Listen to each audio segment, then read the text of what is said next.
Hello world, welcome to Comic Book News. I'm your old pal, Dan Shaheen. Welcome back. Took a week off, hung out with the family, took care of some family business. Take care of a little bit of the business. And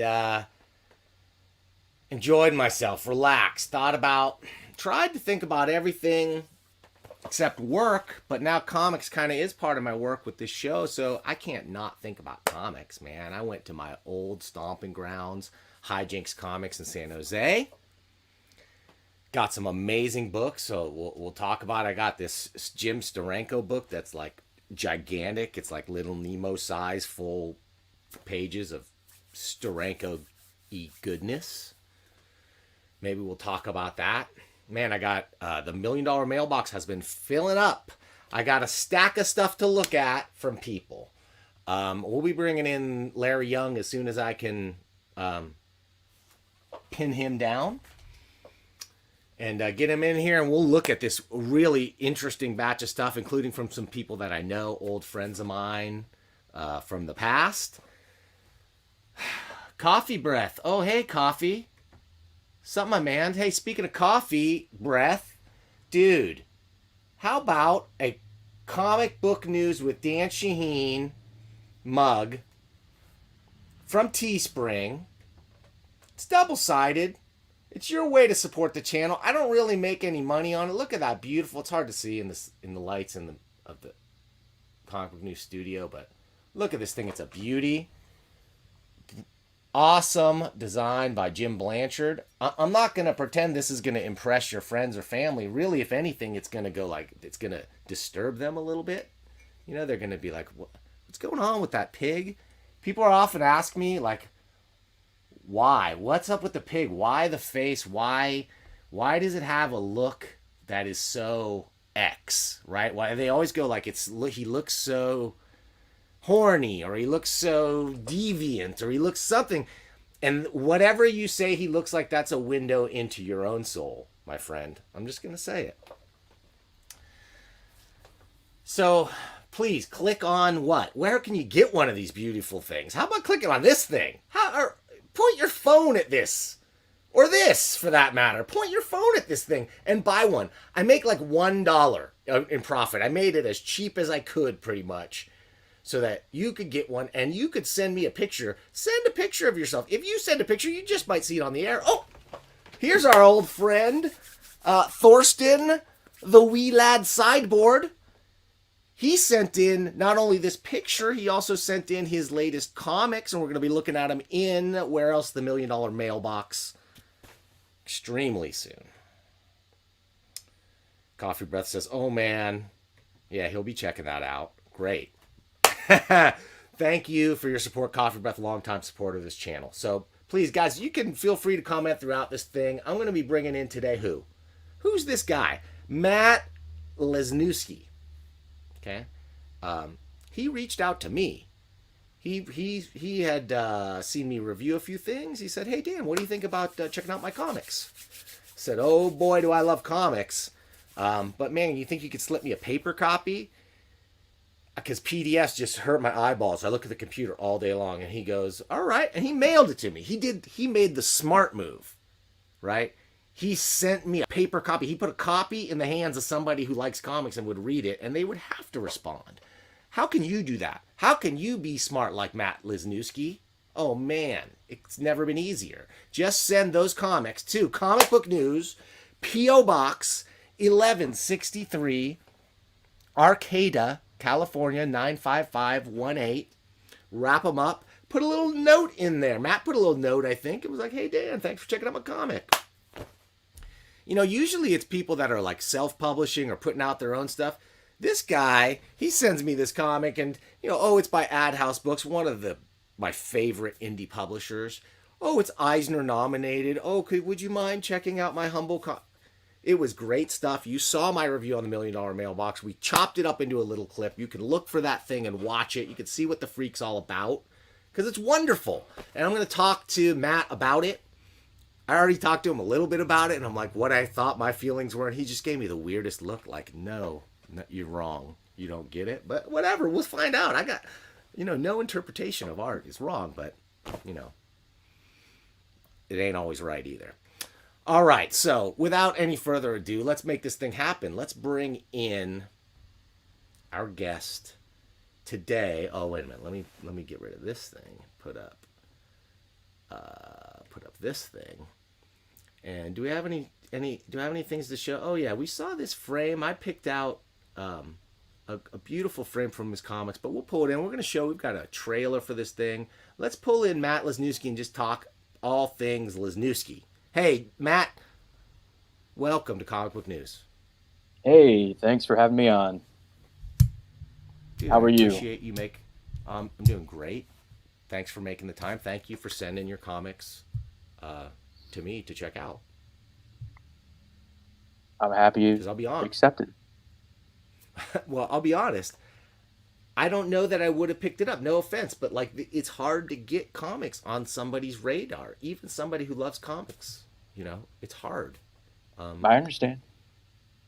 No hard feelings. So, but you're doing it, man. You made the smart move. You're self-promoting. Your publisher didn't contact me, but you did, and I'm glad you did. Tell me a little bit about yourself. Tell me, how did you get into comics, and where did Matt Lesniewski, the cartoonist, come from? He came from upstate New York. That's where I was born and raised, still there. And my dad was a comic book fan, and so I never discovered comics on my own.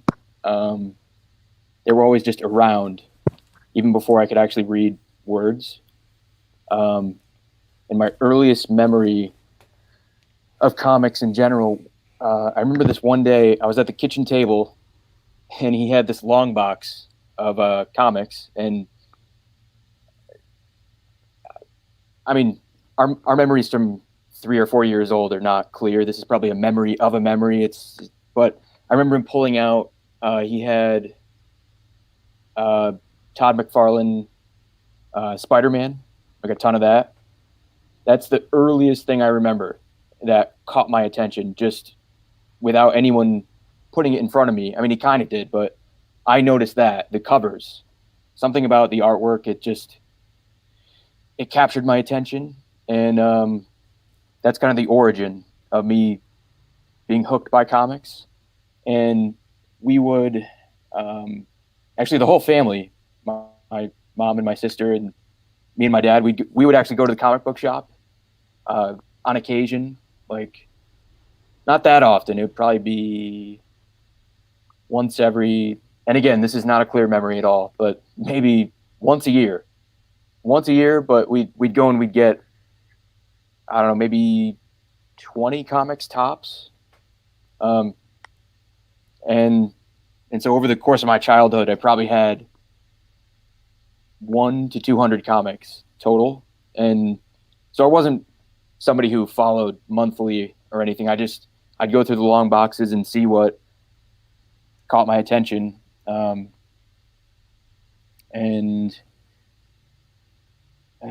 where am I going with this? What was turning little Matt on? So you mentioned McFarlane Spider-Man. Okay, I bought every one of those issues off the shelf myself, 75 cents a piece, as a lad, and there was something about that stuff, right?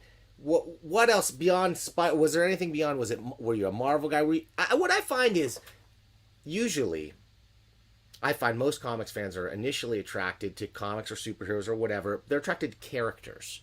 Like, I like Spider-Man, or I like Huckleberry Hound, or whatever it is. And then if they stick around, they go, oh, yeah, I like when this person draws Spider-Man. So for you coming along at that time where artists' names had already sort of ascended, you knew Todd McFarlane, sort of. Like, that meant something maybe to your dad, right? Well, I didn't actually know his name. That took a while for me to attach the name to who drew it. I just know now that's what it was. Yes. But the whole, were you a DC kid or a Marvel kid? I wasn't even aware of that. Yes. Until maybe the past 5 years or something, or more than that. But at that time, I got so few comics. Like I said, we would just go once, maybe twice a year, and I'd just be digging through these boxes, and whatever caught my eye, I knew the difference between, yep, this is DC, this is Marvel, but it was just all about, as you said, the characters, whatever I thought was cool. It was very juvenile. It wasn't a sophisticated thing in any way.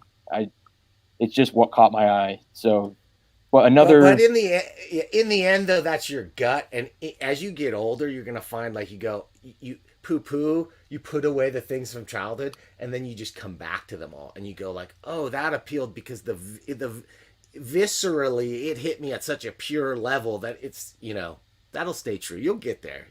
You're young. Okay, I'm waiting for those days. You're gonna come back to. I'm sure I will. You will. I've done it with other things. Just even if it's just thinking in a nostalgic way about something I liked as a kid.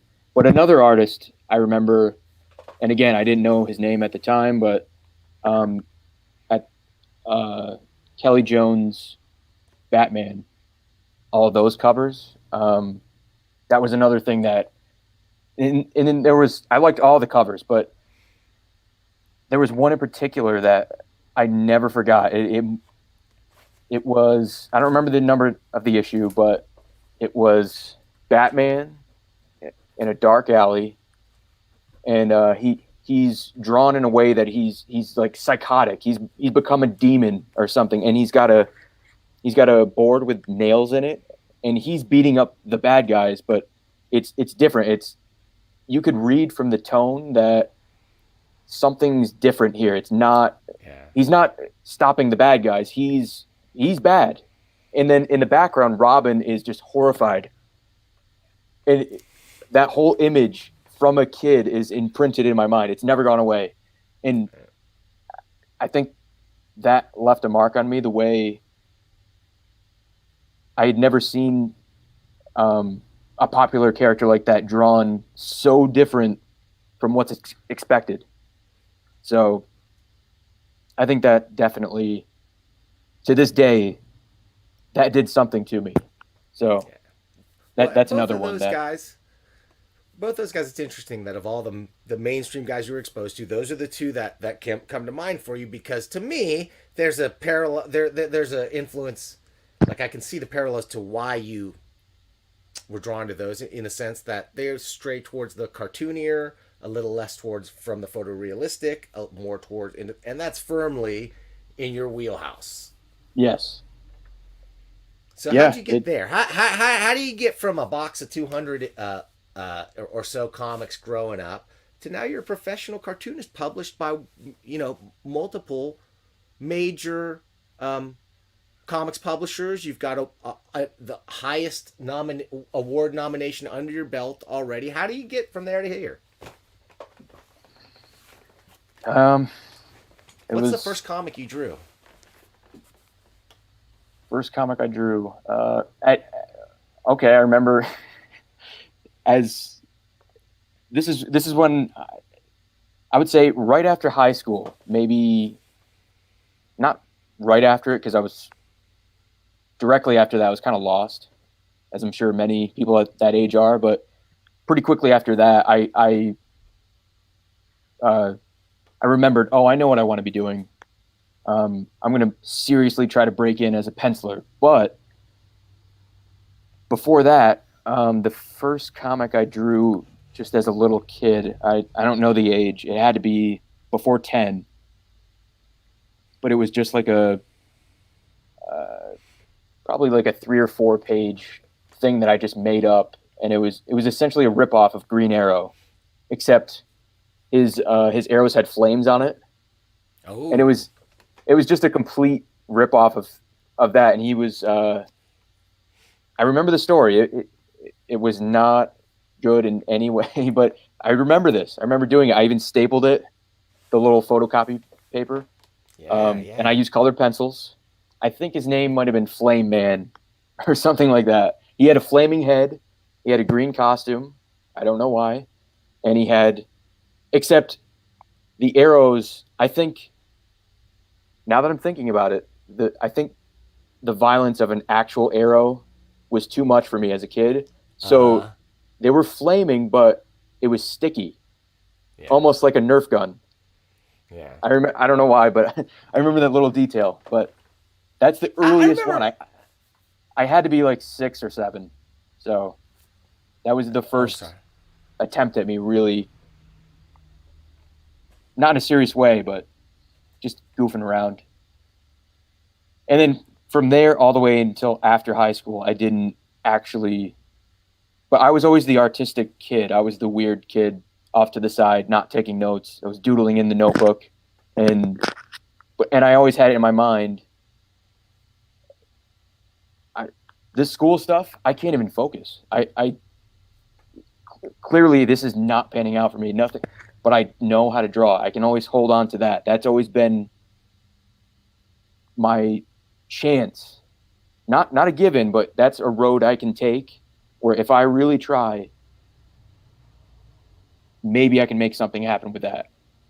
Sure, it's your talent, right? If anything, that's where your talent, and whether that comes from because you loved it or because you're born with it, or some combination of those things, right? That's your calling.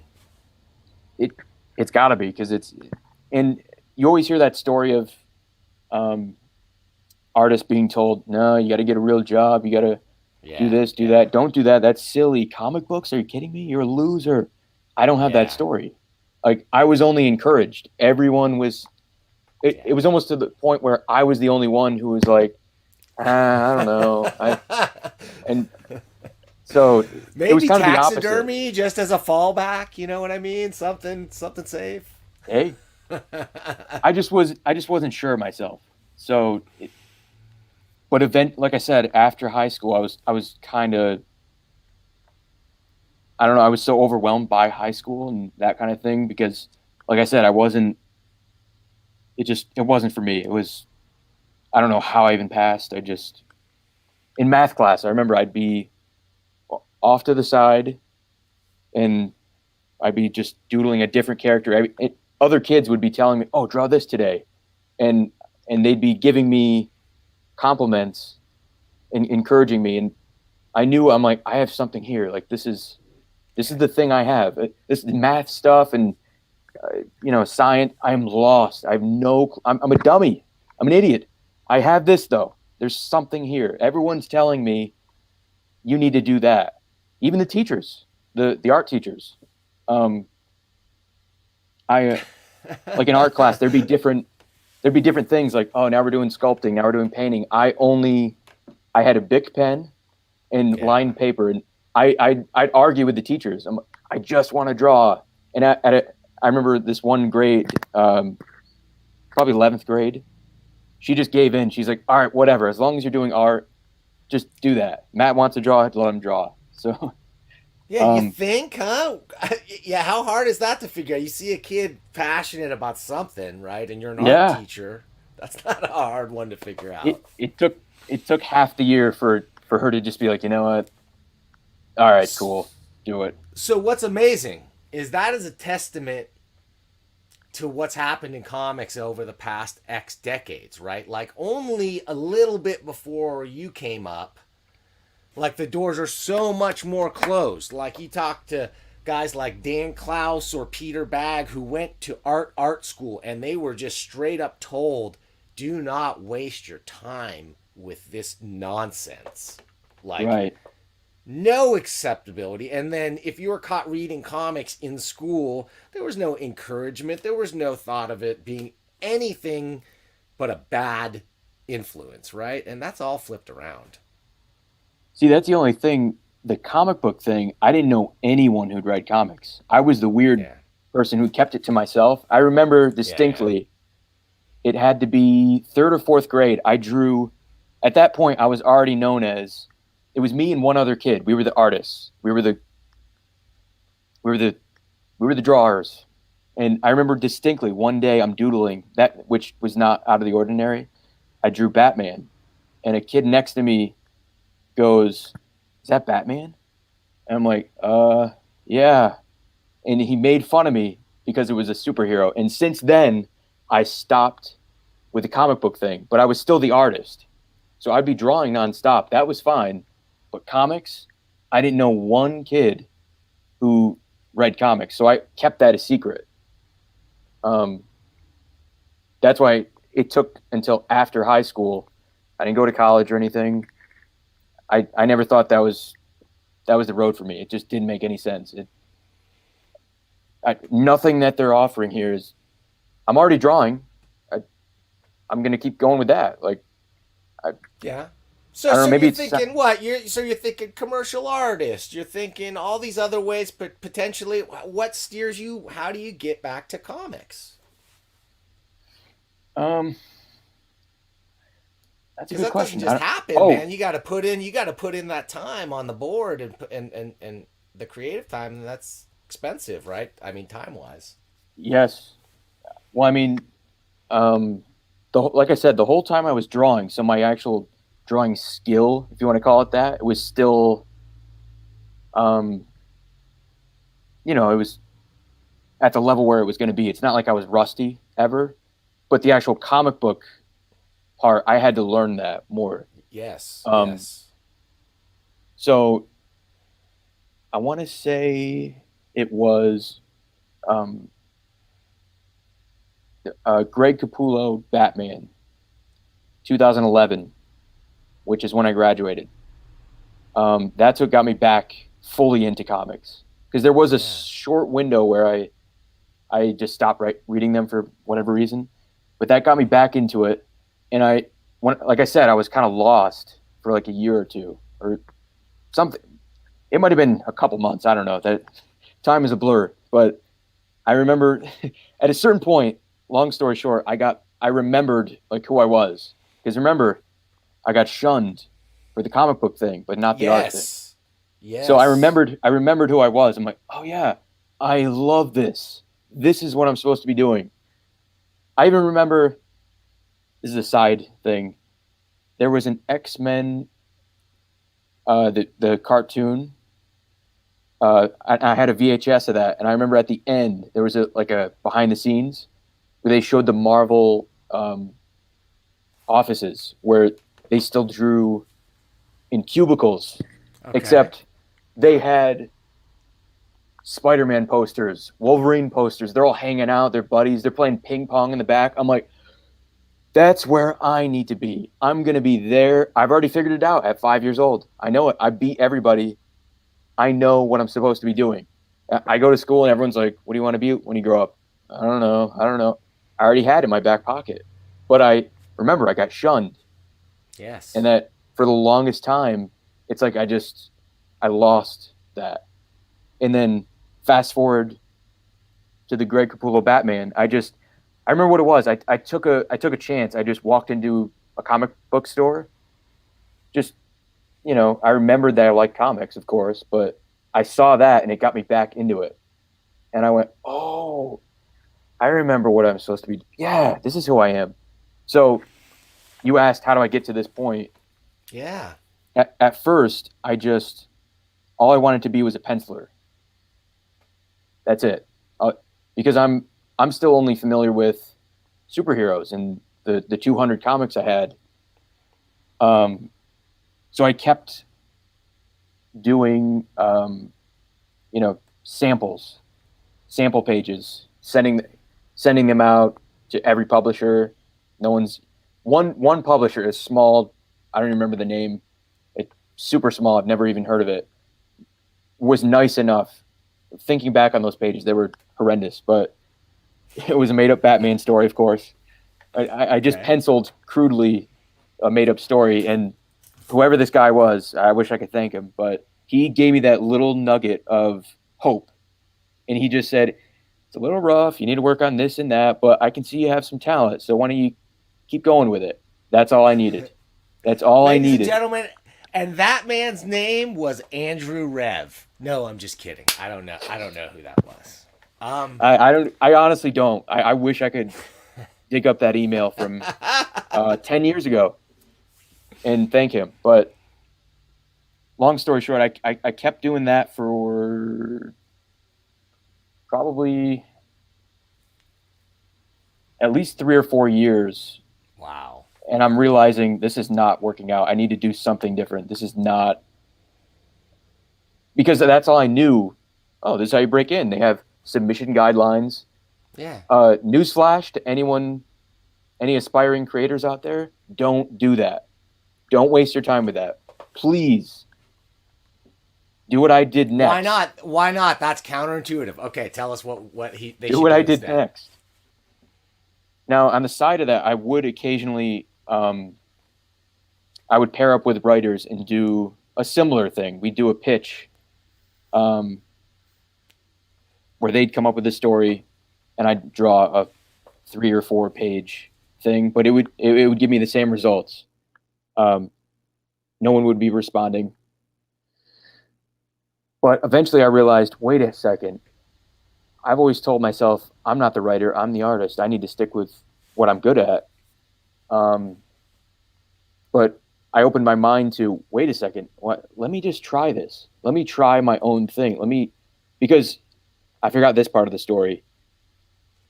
Remember, it keeps going back to, I got shunned or made fun of for the comic book thing.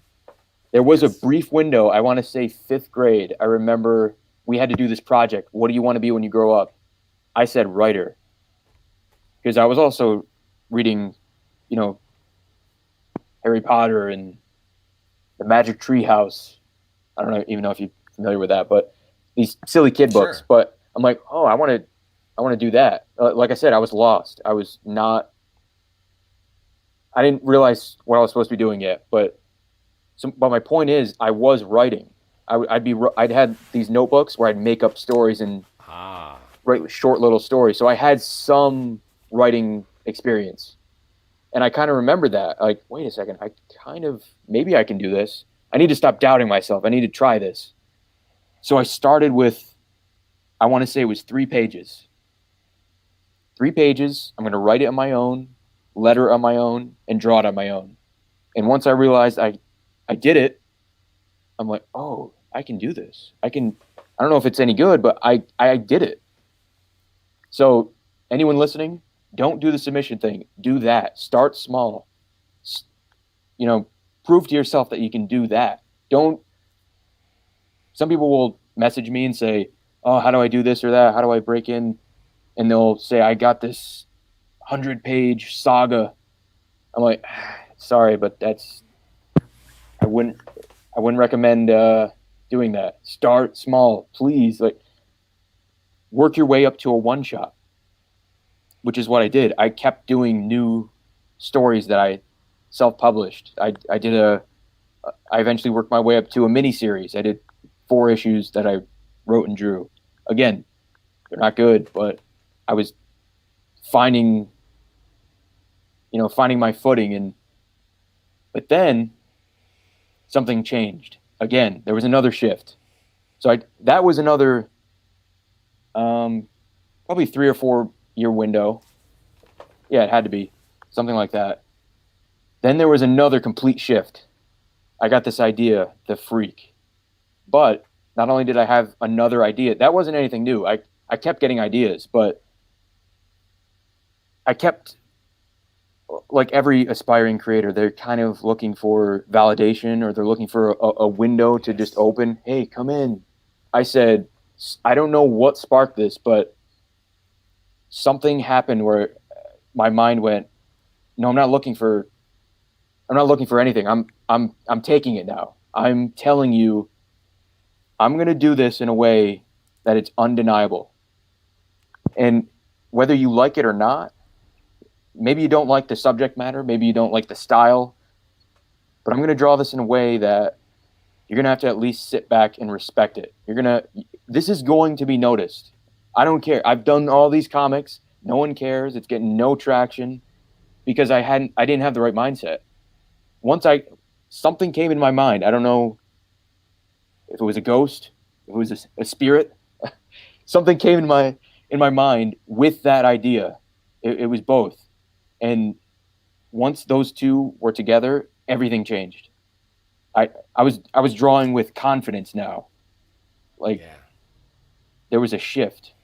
So I don't want to sound corny. This is your awakening as a cartoonist, right? This is when you come into your own, not as someone who wants to draw comics or be part of like some assembly line. Not that there's anything wrong with that, or a team, whatever. You're like, I can just do this thing. That's a very empowering story. And so as we talk about it, though, I think we need to look at what we're talking about. sure. And so I don't know if you know this show, how this thing works. You know where we look at things like that? Where do we look at things like that? Do you know what we do? How we do this thing? You don't know. Find out. All right, let's find out. Let's take a step inside the $1 Million Mailbox. Ah,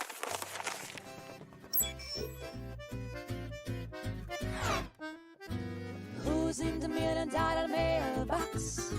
One guess who? Who'd never ever start an argument? Who'd never show a bit of temperament? Who's never wrong but always right? Who'd never dream of starting a fight? Who's on your screen with the comic book scene? No one but Dan Shaheen. Oh man, $1 Million Mailbox. Let's check it out. Wait a minute. Let's go into full on $1 Million mojo mode. Here we go. Lose the dough. Check out the comics. All right, what do we got here? I'm gonna step over here. Couple things coming up soon in the next $1 Million Mailbox. Just want to give a sneak preview of the board side from my old pal Thorsten. We saw him with the comic book news mug earlier. Ooh, and the second issue of Heroinberg Comics. Really been anticipating this. This is a cosplay troupe out of Pittsburgh that is putting out some pretty impressive looking comics. This is even better looking than the first issue. But let's take a peek here. A peek at the freak. Matt, tell us what's going on here. oh boy. What's going on here? Well, if I had to put it in my own words, now this comic, I relate to it in my own way, but it doesn't matter how it relates to me. It's intentionally done in a way that, however you interpret it, or however it relates to you, or maybe it doesn't. Okay. That's what it's really about. Oh. But on the surface, there is a story for you to follow if nothing's resonating with you. If that makes sense. Almost like what I was talking about with the pig picture of Honcho at the top of the Yes, show. exactly. It's not about the pig, it's about you. Oh man, so when I was telling you what I thought the freak was all about, I was really telling you what I'm all about. Yeah. Okay. All right, let's get into this. The freak. So the freak is a tortured soul. The freak is tormented just from basically from the get-go, from the day he's born, everyone torments him just for his ugliness, just purely on aesthetic reasons, without judging the gentle soul that is our protagonist. He is shunned in his hometown, and he heads to the big city where he hopes he'll be able to find a life there. But lo and behold, it's even worse. Man, they're even meaner in the city, and there's a lot more of them. And that's where the freak learns that he can defend himself and he can commit violence. Goes from being a humble laborer to a, revenge-seeking vigilante type. Even when he finds community amongst his own freakish brethren, that's not enough. He still craves revenge. He still wants to get even for those who tormented him and his kind. And that's his tortured path. So, dude, tell me what happened to you, pal? Like, what's going on here, Matt?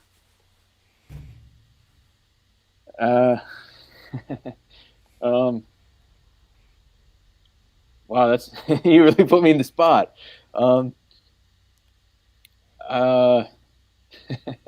Well, I can say because this is you, right? I mean, okay, because if it's me, no.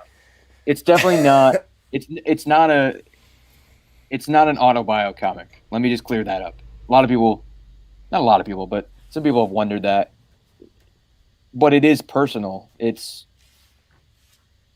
comes from a real place, but not everything is one-to-one. It's not an exact, I'm not drawing from things precisely, things are exaggerated, some things aren't. I'm using these characters and I'm using this world and this different reality to kind of explore a certain idea. So, and again, it's not about, who cares what I think about it? I just did it. It's what you think. Because I've been messaged and told in person, like, was it about this? I got this feeling of this or that, and like, oh wow, I didn't even think that. Even in the front, the Jim Rugg introduction, what he wrote, I didn't think that either. So, like I said, it was done that way on purpose. It's specific enough that you can follow what's there on the surface, but I hope this isn't sounding pretentious. Matt, it's clearly about a former comic book retailer who's trying to find his way on YouTube, and making right. Busted. So wait a minute. So I'm not gonna let you off the hook. Because what you could say it's allegorical, obviously it is, and everybody brings to it what they do. But man, it's all reflected through your prism, the prism that is Matt Lesniewski. Matt, the tortured artist. Matt, the kid who was told you're a freak for drawing Batman, right? Like what? No, it seriously isn't. That's not what it is. I'm being honest too. That's not what it is. I believe that you believe that. I'm going to say that. Or maybe there's something in my subconscious that in some way gave me this idea, but it was more around that time it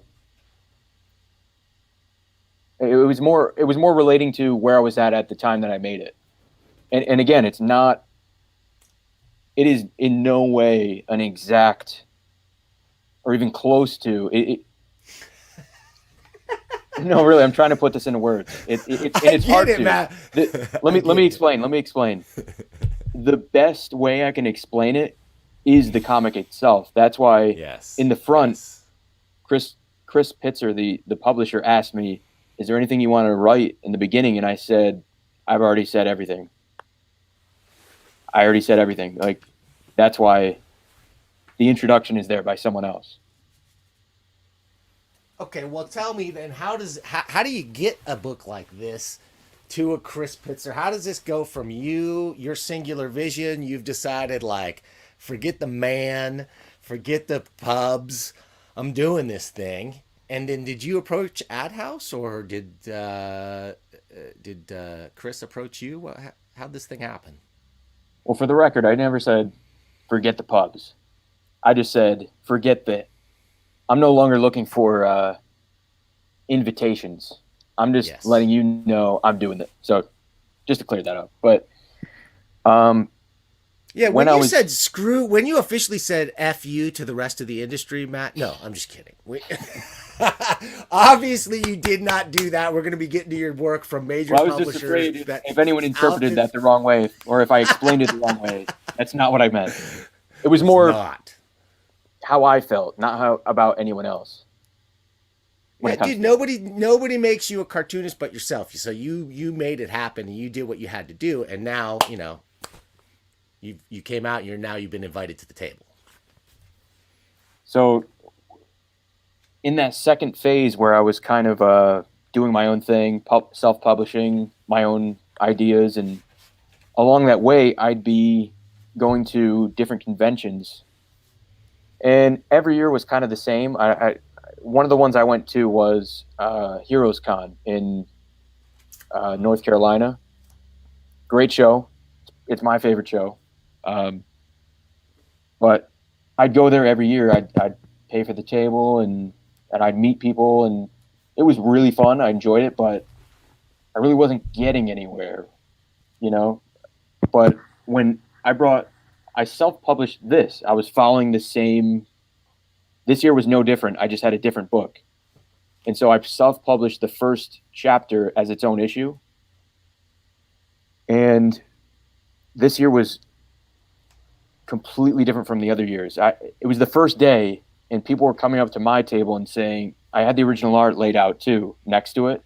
And they were flipping through it and saying, whoa, this is really good. Like, did you draw this? And like, they would be telling other professionals to go over to my table, and they'd be coming over, and everyone was buying it. And so the show went really well, and little did I know, well, it was about a month after the show, I'm following the same, like I said, I'm following the same. What year was this? What was this? This is 2018. Okay. The summer of 2018. So those books that I was self-publishing, the reason I was self-publishing them is because no publisher wanted them, but I still tried. So I did the same with The Freak. Again, no one wanted it, but I messaged, well, I don't know if I should say this, but I'll just say it anyway. I messaged Ad House on Instagram and just said, I shot my shot, and I said, hey, I don't know if you know me. I didn't say that. I know he didn't know me. In my head, he didn't know me. Blah, blah, blah. Long story short, I have this comic. Can I send it to you? And he just said yes. That's all he said. I have no clue about anything else going on. So I email him a little bit more of, I might have sent a PDF of the first issue, but I gave a little description and who I was. And so anyway, he gets back to me, I don't know, maybe a week later, or not even that, probably. I don't remember, but he said, hey, I already know who you are. I bought this first issue from you at that convention, but I didn't know. I didn't realize that. So he already bought it. And so from there, he basically just accepted it. He gave me the thumbs up. Meaning what? And a publishing deal with Ad House, an advance of some kind to finish the book or anything like that? How did that work for you? First time deal you're making with somebody? How did you work that out? Well, I don't want to get into, he gave me the thumbs up to publish it. Okay. And so, meaning you finish this thing, I'll put it out there. I'll take orders for it. I'll accept it. You'll get paid. And then lo and behold, I mean, Eisner nominee in, I guess, 2019? Yeah. which was the last. It was released Maybe, in 20. It was released in March or April of 2019. So it's for that year. which was the last Comic-Con, maybe of all time, to be held in person in San Diego. We'll see. That has yet to be seen. Did you go? Well, no, because the awards for that was this year or 2020. No. So I never got to Bummer. go. I never got to go. Bummer. I'm sorry, man. That's all right. You got some beautiful, some of those pals I think that you probably met on the convention circuit. Maybe Jim Rugg contributed to this book. These some beautiful pinup work in the back. They're all so good. I don't know which one is my favorite. They really are a nice little touch to this book to see this character drawn in all these different styles. Right. Now let's talk about your style a little bit, okay? So now I look at this thing and I don't know. I have more comments based on your next book that we're going to look at, Crimson Flower. Okay. So I guess I'll save a little bit of that. But what I said in my last, in my review that I mentioned, I said, man, it reminds me a little bit of a guy, Trad Moore, who I really admire and whose comics I really like. And I said, you're not the next Trad Moore, though. You're the first Matt Lesniewski. I stick by that. I really appreciate that. The only the similarities I guess I might see would be some of the hyper violence and some of the themes and stuff, but otherwise, like, this is a distinctly Matt style. But who would you say, like, what were who was really, after you got out of your superhero phase and you got into your like just comics phase, and I'm a cartoonist phase, what were you reading and what were you or just looking at to draw inspiration? It's hard to say because I wasn't reading that much, and it's hard to remember when I found what. But the Trad Moore thing, I wouldn't say he's an influence, but I get what you mean by that. I mean, I've heard a couple of people say the same thing, that you kind of remind me of him a little bit, and I get why. The hyper violence thing is kind of, not that I like drawing violence, but it's kind of fun to draw. Oh, yeah. Is that making sense? Man, it's fun to look at. It's fun to draw. I don't know this for a fact, but maybe it's even fun to do. I don't know if this kind of violence, if I got to chop someone's head off with a shovel and there were no repercussions, I don't know. Maybe I'd give it a shot. I'd give it a whack, so to speak. Well, I don't know. Depends on the person. So you got, this pushed you into the limelight, okay? And now from there, you get your Eisner nominations. Now you're courted by who? Who did we've got out in stores this week, and we wanted to make sure that we have a call to action, right, for folks to go into the store this week and pick up Crimson Flower. I want to flash, I've got this. I want to flash this up on the screen just for a sec. So your style here, this is where I start to look at more influence. And I look at this and I started saying, I don't know, does this guy like maybe Rick Geary? Are you looking at Robert Crumb? Are you looking at, who are you looking at? Are you looking at Basil Wolverton maybe a little bit? I don't know. You tell me what's informing this kind of cartoony, a little bit Bigfooty, definitely like distorted style you got going on. The Bigfoot, funny thing, you notice the Bigfoot thing. That's actually, it's not even a comic book thing. It's I draw that from this video game, Kingdom Hearts. I don't know if you're familiar with it. It's like a it's a Disney. For whatever reason, that aesthetic of the weird big feet in a cartoony way, that's always stuck with me. That's what that is. I love it. That's the Bigfoot thing. But I love that this younger guys like you, there's like a whole, like for me it was all about the cartoons and underground comics, and then there's so many people today that are so influenced by like video games. It's really such a cultural touchstone Yeah, it for is. people your age and younger. Yeah, a lot And of people. ironically, those things drew such an influence from comics earlier than them. So it's really got synthesized into those Yeah. things, and then kind of was, re-exposed a whole new generation to some of these things. Right. A lot of people have said Robert Crumb. I mean, I do like his work, but I don't own one comic from him. A lot of people have said Mobius, but I don't own any of his stuff either. But Sure, of course, yeah. I've seen it. It's everywhere. You Yeah, can't not see yeah. it. So I'm sure it is influencing me. But, well, I'm I also- just gonna say, if you haven't read those guys, I'm gonna recommend. You're gonna really love them, and you're gonna love You're gonna love just looking at the artwork. oh, it is great stuff. Yeah. I have looked at it. Don't get me wrong, but I just don't. I don't have any of it. But one person I've been looking at recently, I've been looking at his work a while, but James Stocco, Oh yeah. he's been Big really. fan.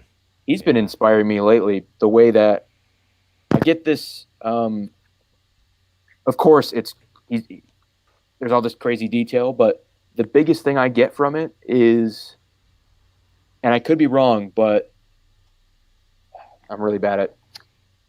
Yeah. That's There you good. go. That looks good. Yeah. The biggest thing I get from it is that he's not second guessing anything, and he's got this energy where he's just going for it, and he's filling the page. He's got all these crazy ideas. You can tell. Again, I'm guessing, but you can tell he loves what he's doing, Yes. and I feel like I can take just that energy from it and I put it into my own stuff. That's awesome.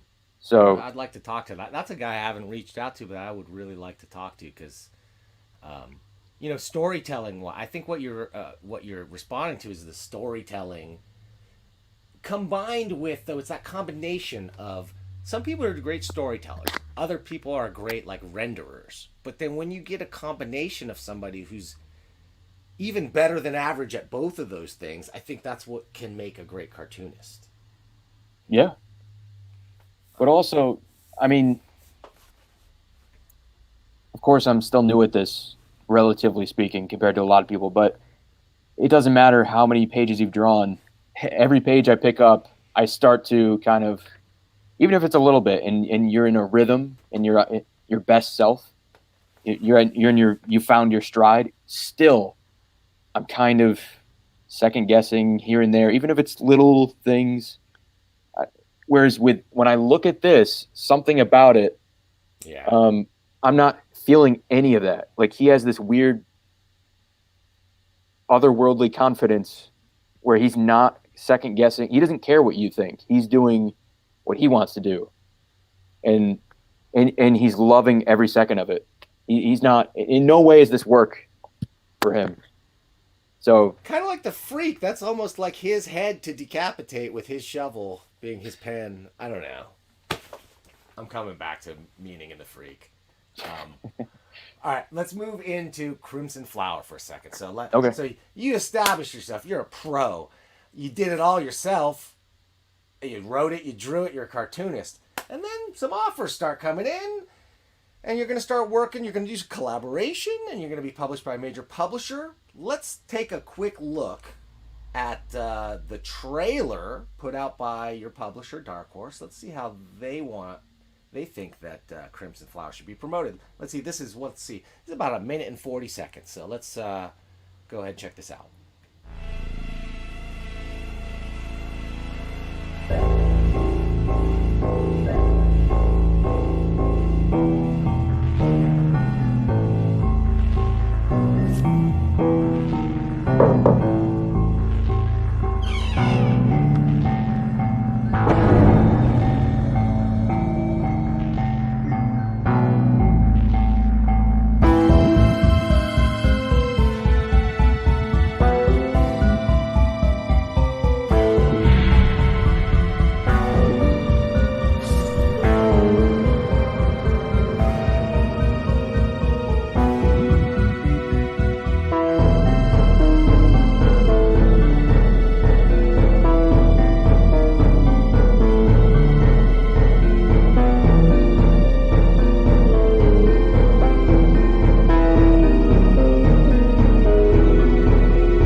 it's Crimson Flower. So that was spooky and evocative, but you tell me, man, what's this thing about?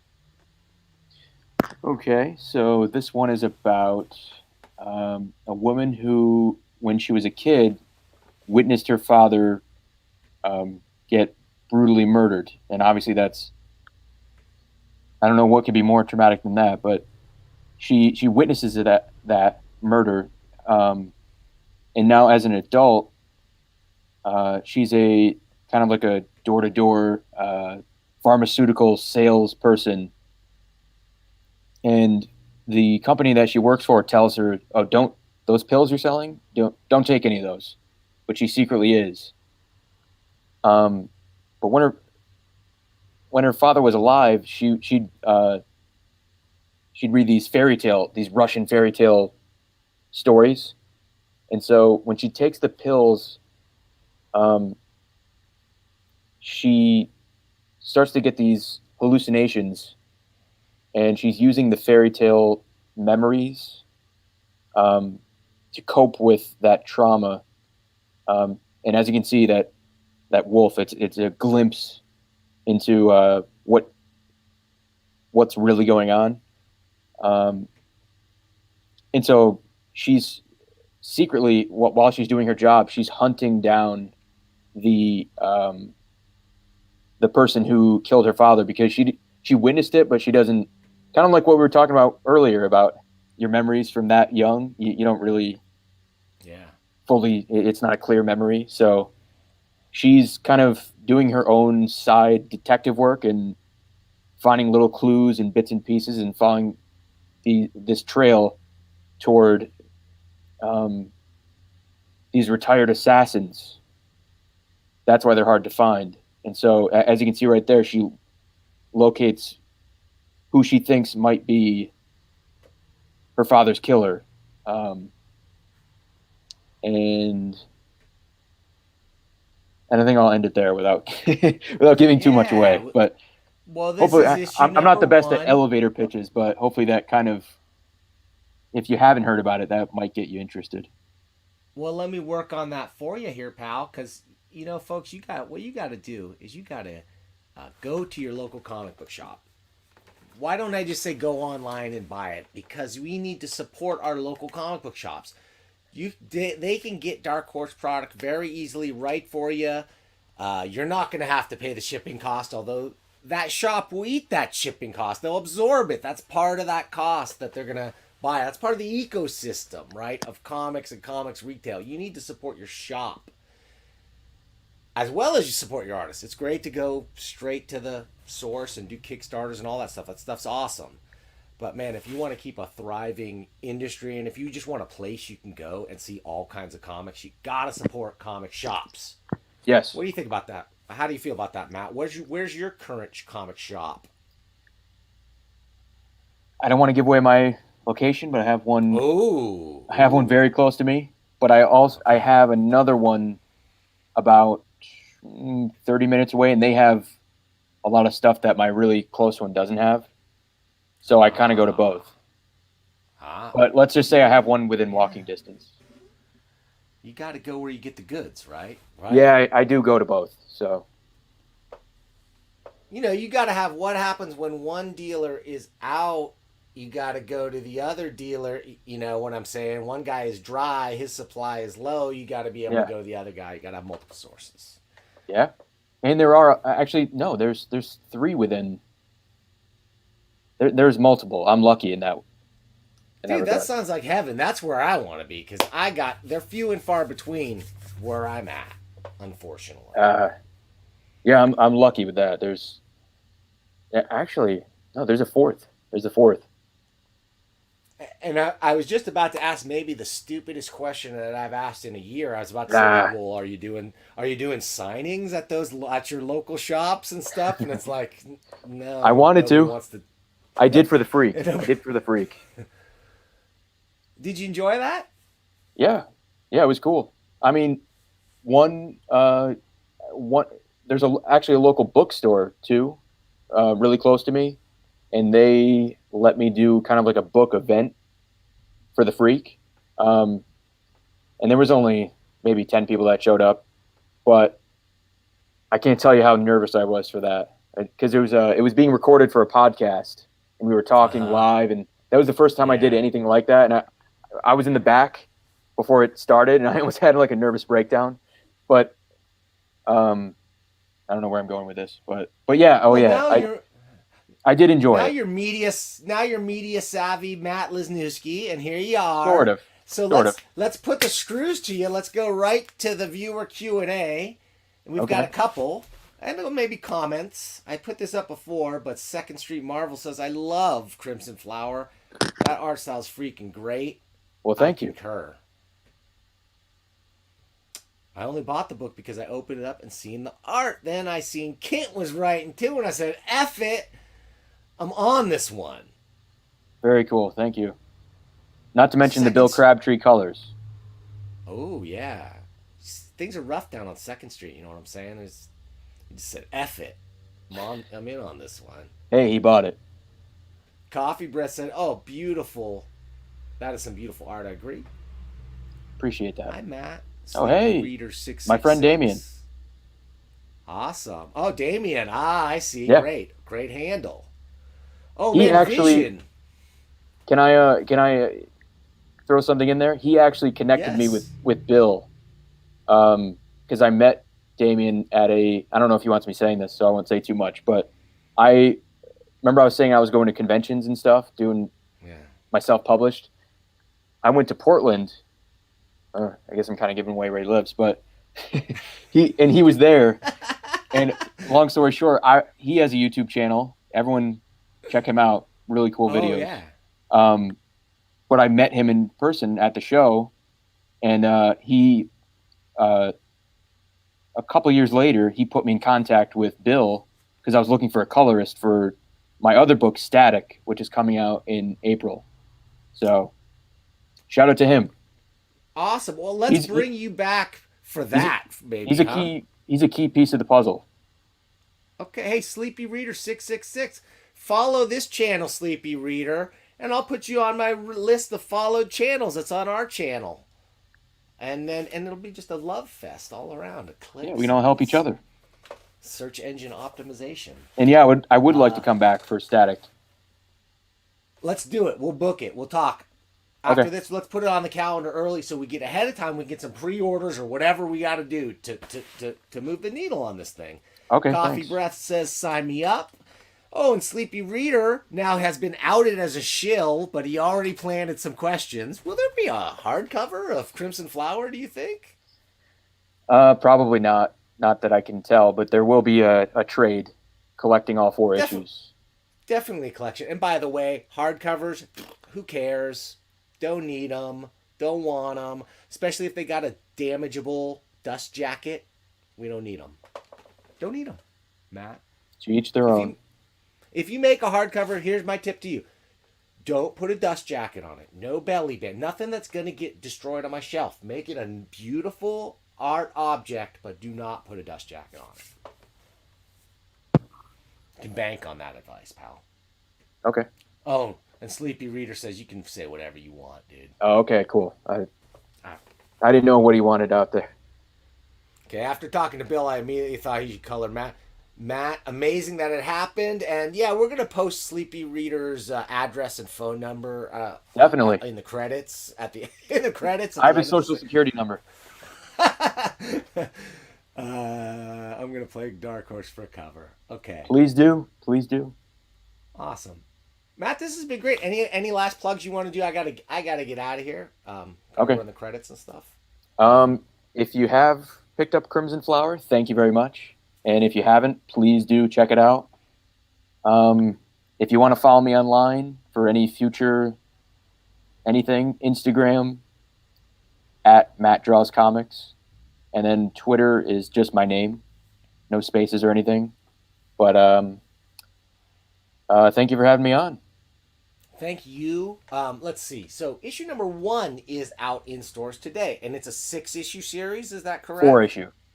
4 issue. Okay, so you got 3 months still left there, Bunky, to pick up those issues. Number 1 should still be available. So if your comic shop says, no, I don't have it, say, hey, would you mind placing a reorder for it? And it will come before the second one comes out if you place your reorder this week. I'm sure of that. You'll come, you'll get caught up, you'll be right up to date with Crimson Flower.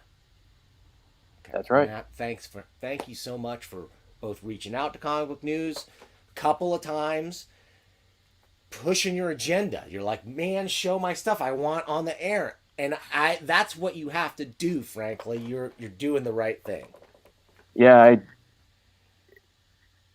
I've shied away from interviews and putting myself out there for the longest time, but I finally came to the point where I decided just because you don't want to do it or you're afraid, that's not a good enough excuse, because making the comic is only part of it. You can't expect. I'm doing whatever I can to get it out there, so I appreciate you having me on. Hopefully, oh man, you've been in real.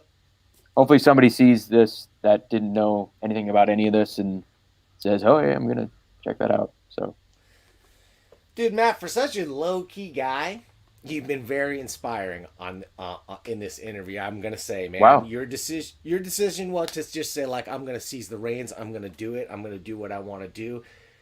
The way you admire Stocco for, like, just doing it his way, and the advice that you're giving right now is great advice to anyone, not just a cartoonist, anybody in any walk of life or profession. You got to fake it till you make it, brother. Yeah, absolutely. All right. Thank you so much. Stick around if you want. I got to do the closing credits and the little blah blah blah. Okay. Thanks, Matt. Hey. Oh man, and thank you for sticking around and watching Comic Book News. This one's dedicated to the late great Rory Root. You may have seen our Rory Root memorial show. We talked about him. I was talking with Matt. I'm sorry I didn't bring him up on the episode, but Matt didn't know Rory. Matt never heard of Comic Relief.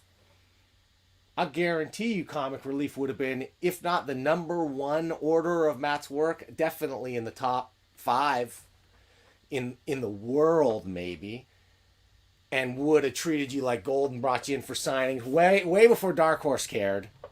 Rory would have cared. Comic Relief would have cared.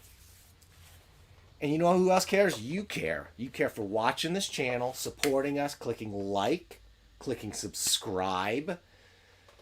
Our subscription rate, it's not growing at the speed that I would love it to. We're not an explosive runaway hit, but it's growing steadily. We're picking up new kinds of viewers every day, and we're picking up the right kind of viewers. Thank you for sticking around and watching. I'm going to roll the final credits here, and of course, like always, there's a closing semi-comic book related cameo at the end of the credits to entice you to stick around and watch the entire credits. So, check them out. Next time, who are we going to talk to? Who are we going to see? Who have I got on the agenda? None other than, hey, Rich Johnston. You may have heard of that dude. Bleeding Cool. He's the muckraking journalist of comics who frankly breaks news the fastest and usually has a pretty good finger on the pulse of the industry. I've been trying to coordinate this with him for close to a year. It's finally going to happen next week, I think. I hope. He confirmed, so I know I trust Rich to be a man of his word. And we will see you with Rich when? When are we going to do that? Oh, yeah, that's right. We'll see you next time.